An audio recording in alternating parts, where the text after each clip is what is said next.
Halo teman-teman, ini 1-2 hari ini lagi ribut mengenai buruh yang dikenain pajak 2,8 miliar ya.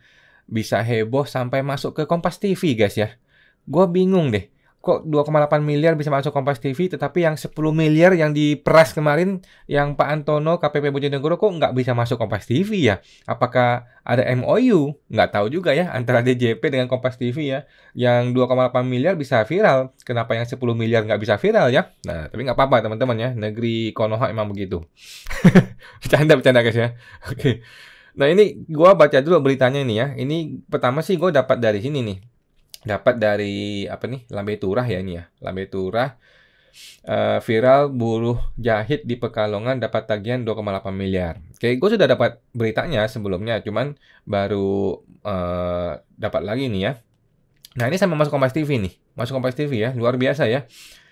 Didatangi orang ngaku jadi petugas pajak tukang jahit ditagih pajak 2,8 miliar ya. Ada 100 komentar lebih nih ya. Itulah bahaya kalau identitas pribadi disalahgunakan. Pejabat dan petugas pajak terlihat santai saja sedangkan BP sudah stres karena shock katanya ya. Gila 2,8 miliar mau bayar pakai apa, Bos? Oke. Mari kita nonton teman-teman ya. Ininya videonya. Seorang tukang jahit di Pekalongan, Jawa Tengah mendadak viral dan menjadi perbincangan hangat. Pasalnya pria bernama Ismanto itu didatangi oleh orang yang mengaku sebagai petugas pajak dan ditagih tunggakan sebesar 2,8 miliar rupiah. Menurut Ismanto, tagihan tunggakan itu diduga berasal dari transaksi pembelian kain. Padahal ia mengaku tidak melakukan transaksi tersebut. Ismanto sehari-hari hanya mengerjakan pesanan jahitan dan potongan kain dari juragan yang dikerjakan di rumah bersama istrinya selama 7 tahun terakhir. Menurutnya ia tidak pernah melakukan transaksi besar. Untuk membuktikan bahwa dirinya tidak pernah melakukan transaksi seperti yang tercetak dalam surat tagihan, Ismanto berniat mendatangi kantor pelayanan pajak KPP Pratama Pekalongan untuk mengonfirmasi kebenarannya lantaran nama KTP dan NIK sama persis namun alamat RT dan RW berbeda. Ia berharap pihak berwenang dapat mengusut dugaan penyalahgunaan identitas ini agar terbebas dari tagihan yang bukan menjadi tanggung jawabnya. Sementara itu, Kepala KPP Pratama Pekalongan Subandi membenarkan adanya kunjungan petugas pajak ke rumah Ismanto. Kedatangan petugas bertujuan untuk mengonfirmasi data yang tercatat di sistem adanya transaksi 2,8 miliar. Jika wajib pajak merasa tidak pernah melakukan transaksi tersebut, dimungkinkan adanya penyalahgunaan identitas seperti nama atau NPWP yang dipinjam pihak lain. Kantor pajaknya nggak nuntut saya kan, Pak? Kayak gini kok tagihan pajaknya sebesar itu. Mas setelah terima surat itu, Mas sempat shock atau gimana, Mas? Sempat gak keluar rumah atau gimana? Oh, shock, Pak. Shock. Cuma di kamar ngurung. Lihat tagihannya kan segede itu. Takut berarti emang. Iya. Nah intinya kami hanya menanyakan, bisa jadi wajib pajak. Oh bukan saya Pak, bisa jadi. Atau Pak, saya itu dipinjam namanya. KTP saya dipinjam sehingga nik saya dipinjam. Atau kalau misalnya Pak, itu sebenarnya saya cuma dititipi. Yang beli sebenarnya bukan saya, bos saya. Sebenarnya kita mencari informasi. Jelajahi cara baru mendapatkan. Oke, jadi yang pertama adalah Metro TV aja bikin judul salah ya. Jadi tukang jahit ditagih pajak 2,8 miliar. Sesungguhnya tidak ada tagihan teman-teman ya. SPDODK itu bukan tagihan. SPDODK itu hanyalah permintaan penjelasan. Jadi Metro TV aja nggak ngerti hukum pajak. Dan sebaiknya hubungi gue aja ya kalau mau. Atau hubungin Pak Rey atau teman-teman yang ngerti pajak ya. Supaya jangan sampai salah bikin judul. Oke. Tapi ya DJP juga salah sih menurut gue. Tapi nanti ya. Ini berita dari kompas.com ya. Kagetnya Ismanto buruh jahit di Pekalongan dapat tagihan pajak 2,8 miliar. Begini kata kantor pajak. Oke, baru 32 tahun bos. Udah disuruh bayar 2,8 miliar bos. Bisa mencet bos. Ini wajib pajak digituin ya. Seorang buruh jahit lepas asal desa Koprayan, Buaran, Pekalongan terkejut ketika menerima tagihan pajak. Mohon maaf nih, ini Kompas TV nih. Mending lu cari konsultan pajak aja, jadi konsultan ya. Supaya lu nggak salah bikin narasi. Tidak ada tagihan pajak ya. SPDODK itu bukan tagihan pajak. 2,8 miliar dari petugas pajak pada Rabu. Ia kaget bukan kepala. Saya kaget. Saya cuman buruh jahit lepas. Kasihan ya warga jelata digituin ya. Didampingi istrinya Ulfa 27 tahun dalam keterangannya ya. Tidak pernah punya usaha besar apalagi sampai transaksi beli kain dalam jumlah besar seperti itu. Nah, jadi ini arahnya adalah pembelian kain ya. Arahnya adalah pembelian ya. Jadi orang pajak itu kan biasanya dari pembelian dia berasumsi kita punya penjualan, dari penjualan itu dia berasumsi ada profit. Nah, profit itu dia hitung pajaknya. Kira-kira gitu ya cara oknum pajak ya. Di negeri Konoha maksud gue teman-teman ya. Kalau Indonesia mah nggak ada, pada bagus semua orang pajaknya ya. Ismanto hidup sederhana. Ia mengaku bukan pengusaha yang nilai transaksi miliaran rupiah. Rumahnya terletak di ujung gang sempit. Aduh, kasihan banget. Yang hanya dapat dilalui sepeda. Sampai mesti diungkapkan yang beginian. Kompas TV. Luar biasa ya Kompas TV ya. Ini wartawannya ya. Saat petugas pajak mendatangi rumahnya, ia langsung menyampaikan keberatan dan menolak tagihan tersebut. Saya sudah bilang, saya tidak pernah melakukan transaksi pembelian kain, pinjaman online, atau pinjaman lain apapun. Oh, ada beberapa data ya? Ada data pinjol juga ya? Oke. Ismanto meyakini bahwa identitasnya telah disalahgunakan oleh seseorang. Oke. Ia menyatakan bahwa petugas pajak yang mengantarkan tagihan itu juga tampak bingung. Petugas pajak bingung. Ini kok bisa begini? Tampangnya kayak begini kok bisa punya pembelian sekian miliar? Waduh. Bukannya gue meremehkan ya, bukan. Maksudnya kok di ujung gang begini gitu loh. Ia menyatakan bahwa petugas pajak yang mengantarkan tagihan juga tampak bingung. Kok rumah saya yang seperti ini bisa kena tagihan pajak miliaran rupiah? Petugas pajaknya pura-pura bingung, itu namanya. Kalau bingung lu batalin suratnya, jangan langsung dikasih suratnya. Orang bisa shock, bisa serangan jantung, bos. Setelah terima tagihan tersebut, Ismanto pun mendatangi KPP Pekalongan untuk klarifikasi dan menegaskan bahwa ia bukan pihak yang melakukan transaksi. Ternyata penjelasan dari KPP diduga identitasnya disalahgunakan. Ia berharap tak ada lagi kasus seperti yang dialaminya. Identitasnya juga tak lagi disalahgunakan. Oke, udah gitu doang. Oh, ada lagi. KPP peta. Oh, langsung kepalanya nih ya. Kepala KPP Pak Subandi membenarkan bahwa petugas pajak mendatangi rumah Ismanto. Betul ya, dengan membawa surat resmi. Jadi bukan penipuan ya. Ia menegaskan bahwa kedatangan petugas pajak adalah untuk klarifikasi atas data transaksi yang tercatat dalam sistem. Oke, bukan menagih kata Pak Subandi. Ini betul ya, ini benar nih. Ini Kompas TV udah dikasih tahu, lu masih bikin berita yang sesat judulnya ya. Judul sesat itu ya, menagih itu salah teman-temannya. Bukan menagih kata Pak Subandi. Gue dari awal sudah bilang, SP2DK bukan tagihan. Subandi menjelaskan bahwa dalam data administrasi di kantornya tercatat transaksi atas nama Ismanto 2,9 miliar. Nah, ini salah nih. Jadi kita belum jelas nih. Yang pertama adalah si Pak Subandi ini harus jelas transaksinya 2,9 miliar atau pajaknya 2,9 miliar.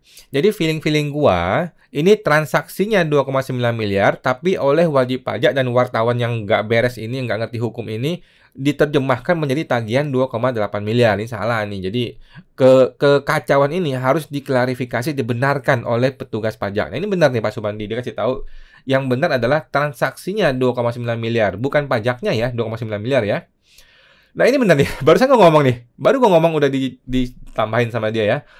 Itu nilai transaksi, bukan pajaknya kata Pak Subandi. Itu Kompas TV masih bikin berita error begitu ya. Menurut Subandi, data dari KPP DJP 2021 menunjukkan bahwa NIK-nya dia dipakai dalam transaksi dengan salah satu perusahaan, sehingga petugas perlu klarifikasi atau verifikasi. Oke. Ia menambahkan bahwa kunjungan ke rumah WP dilakukan oleh 4 petugas yang semuanya dibekali surat tugas. Oke. Saat petugas pajak mendatangi rumahnya, Ismanto mengakui bahwa NIK-nya memang miliknya betul, namun ia membantah pernah transaksi pembelian kain dalam jumlah besar ya, atau memiliki usaha dengan skala miliaran. Ada dugaan kuat pihak lain menggunakan NIK Ismanto. Menanggapi hal ini, Subandi berkomitmen untuk menyelesaikan persoalan ini. Oke. Ia juga menghimbau masyarakat untuk lebih berhati-hati dalam menjaga identitas pribadi. Gimana caranya berhati-hati, bos? NIK kita udah kebocor kemana-mana, bos. Gua aja di WA sama penipuan mengenai, di telepon malah penipuan mengenai diduga penipuan yang dapat bocoran data dari DJP, diduga ya. Jangan sembarangan meminjamkan KTP atau NPWP kepada orang lain.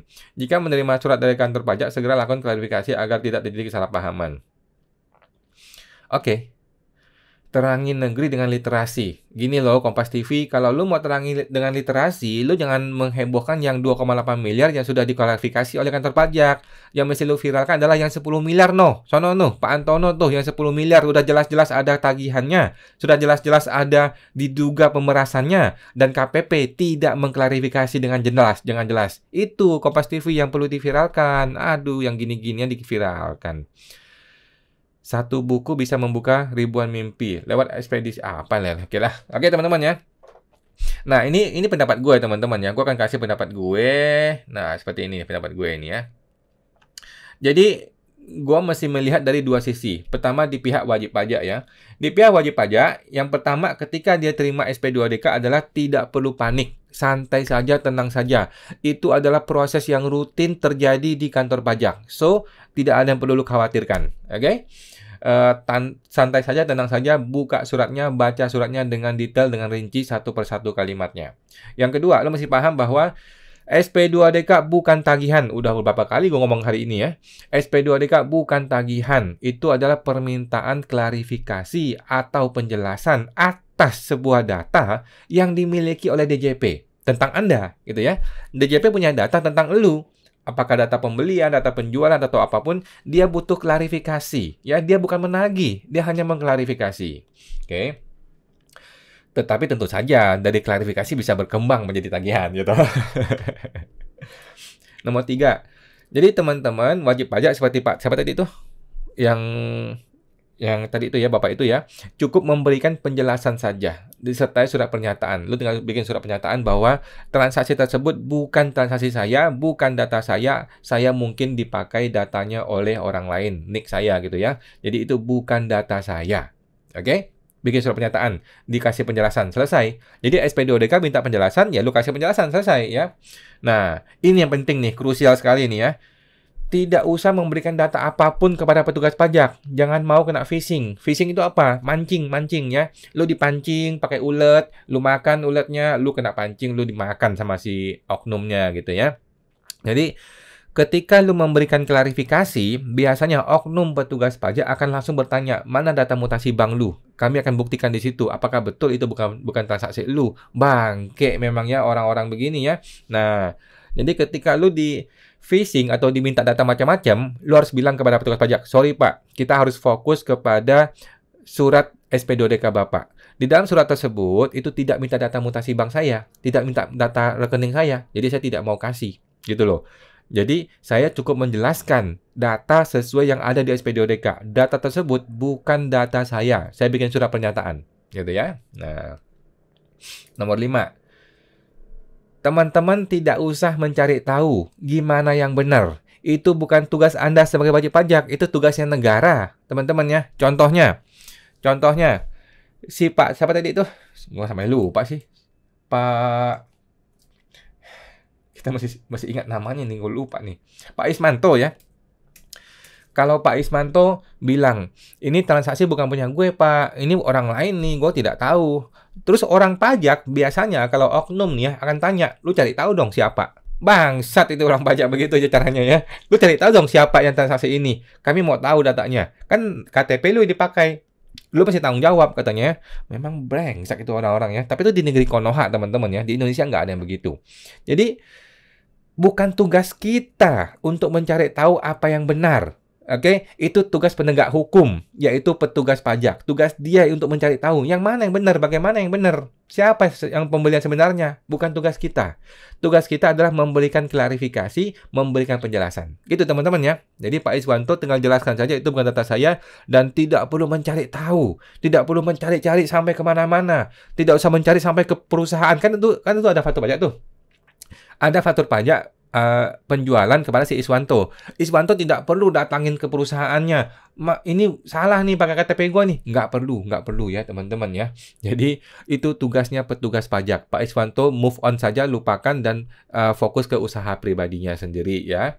Nomor 6. Pak Iswanto wajib meminta SP3 P2DK, yaitu surat perkembangan terhadap SP2DK ini. Yang di situ harus menyatakan tidak ada usulan pemeriksaan. Oke? Kenapa begitu penting? Karena jangan sampai orang pajaknya bermulut-mulut manis, dia bilang, oke, nggak apa-apa, Pak, ini orang lain pakai KTP Anda. Tiba-tiba bulan depan ada pemeriksaan, kan bangke begitu caranya ya. Nah, jadi Pak Iswanto harus minta SP3 P2DK yang menyatakan tidak ada usulan pemeriksaan. Nah, apabila SP3 P2DK tidak mau diberikan atau diberikan tetapi ada usulan pemeriksaan, jadi sengketa. Masukin ke pengadilan pajak, seret itu orang ke pengadilan pajak, seret tuh kepala kantornya tuh, bawa ke pengadilan pajak, bawa ke pengadilan negeri, laporin polisi kalau perlu ya, karena itu adalah diduga perbuatan melawan hukum. Nah, gitu ya, di pihak WP.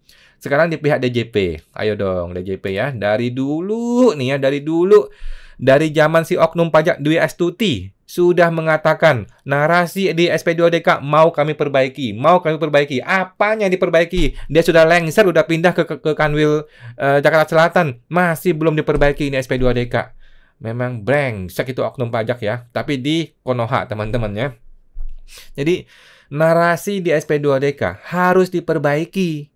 Harus ada satu klausul yang mengedukasi bahwa ini bukan vonis ya.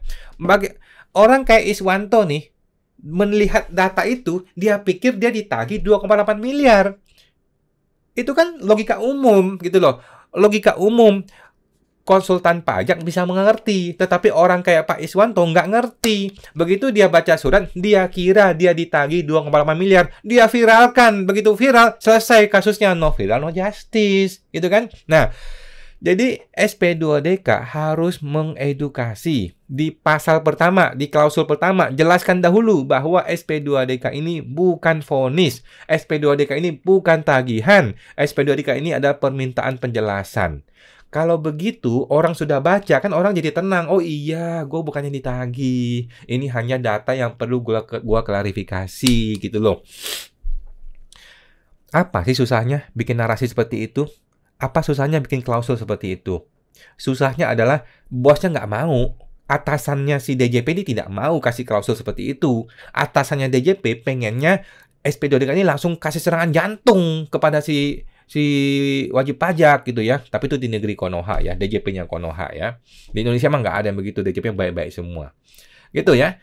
Jadi yang pertama di pihak DJP adalah narasinya harus diperbaiki. Harus memberikan satu klausul di awal bahwa SP2DK bukan tagihan. Supaya jangan sampai viral kayak gini lagi. Ya masa Kompas TV aja nggak ngerti, ya kacau balau negara kita. Nomor 2. Jelaskan juga dalam SP2DK bahwa data tersebut ini belum final dan masih perlu dianalisa lebih lanjut. Dengan begitu kan orang lebih kalem, orang lebih tenang, orang lebih merasa, oh iya gue sedang diedukasi, gue sedang diayomi, gue tidak sedang ditembak, gue tidak sedang diperas, gue tidak sedang divonis. Gampang banget bikin narasi seperti itu. Biro Hukum DJP gimana nih? Ya, tapi percuma lah Biro Hukum DJP ya. Bikin surat kuasa aja nggak bisa, gimana mau bikin surat SP2DK yang benar? Nomor 3. DJP wajib membuktikan kebenaran data tersebut ya kepada pihak ketiga dan sampaikan di surat SP2DK bahwa itu masih diproses. Jadi kan ada dua pihak nih. Ada penerbit faktur pajak, ada orang yang menerima faktur pajak, yaitu si Iswanto. Dia kirim SP2DK kepada Iswanto, otomatis dia juga harus klarifikasi kepada si perusahaan penerbit faktur pajak, ya. Jangan cuma Iswanto doang yang dikejar. Dia mesti mengejar kepada penerbit faktur pajak si perusahaan tersebut. Ini juga penting. Dan ini adalah tugasnya DJP. Datanya kan dari elu, ya. Data dari DJP, maka DJP wajib membuktikan di kedua belah pihak supaya kebenarannya menjadi terang benderang, supaya jangan cuma Iswanto doang yang dikejar sama petugas pajak gitu ya. Dan proses ini harus disampaikan di SP2DK. Supaya apa? Supaya terang benderang, supaya nggak ada dusta di antara kita, supaya jangan sampai terkesan ini menagih, supaya jangan sampai terkesan ini memeras gitu ya. Gampang kok bikin narasinya. Ya. Jadi DJP punya kewajiban. Begitu dia dapat data, dia mau hajar si wajib pajaknya, dia juga harus hajar dari pihak penerbit faktur pajaknya. Dia punya kewajiban membuktikan yang bagaimana yang benar. DJP yang punya kewajibannya. Dan itu harus disampaikan di SP2DK bahwa kami sudah berusaha juga mengkonfirmasi kepada pihak penerbit faktur pajak dan sedang diproses. Itu harus disampaikan di SP2DK. Supaya apa? Supaya terang benderang. Supaya jelas ini. Supaya wajib pajaknya itu teredukasi dengan benar gitu loh. Jangan sampai sudah viral begini tiba-tiba kasus ditutup karena bisa viral gitu ya. Kalau nggak bisa viral kayak Pak Antono dikasih kentut lo sama si oknum pajak. Nomor 4, DJP tidak boleh meminta data macam-macam yang tidak relevan. Cukup menerima penjelasan saja. Udah, gitu aja. Jadi kita minta penjelasan, lu kasih penjelasan, ditambah surat pernyataan di atas materai bahwa ini bukan transaksi lu, ya udah selesai, gitu aja. Tetapi di lapangan beberapa oknum pajak mengejar. Oke, lu bisa lolos dari kasus 2,8 miliar, tapi lu usahanya apa, Bos? Lu usahanya apa? Mana kita lihat? Ini ada mesin nih. Bagaimana transaksi lu? Bagaimana buku rekening lu? Mana mutasi rekening kita mau lihat? Di situ yang awalnya 2,8 miliar jadi masalah kemudian diberesin, muncul masalah baru. Usaha si Pak Iswanto sudah bayar pajak atau belum? Masalah baru ya, masalah baru hanya gara-gara si petugas pajak melakukan phishing, meminta data macam-macam. Jadi Pak Iswanto nggak usah kasih data apapun, fokus pada SP2DK ya. Dan si petugas pajak yang berintegritas seharusnya tidak usah mencari macam-macam, tidak usah mengembangkan perkara ini kemana-mana. Fokus pada SP2DK saja. Nomor 5. DJP tidak boleh ya membuat usulan pemeriksaan jika tidak ada bukti yang kuat dan meyakinkan. Oke, seorang hakim aja harus punya keyakinan dan bukti yang kuat. Ini orang pajak nggak boleh sembarangan ya. Kadang-kadang sembarangan ya.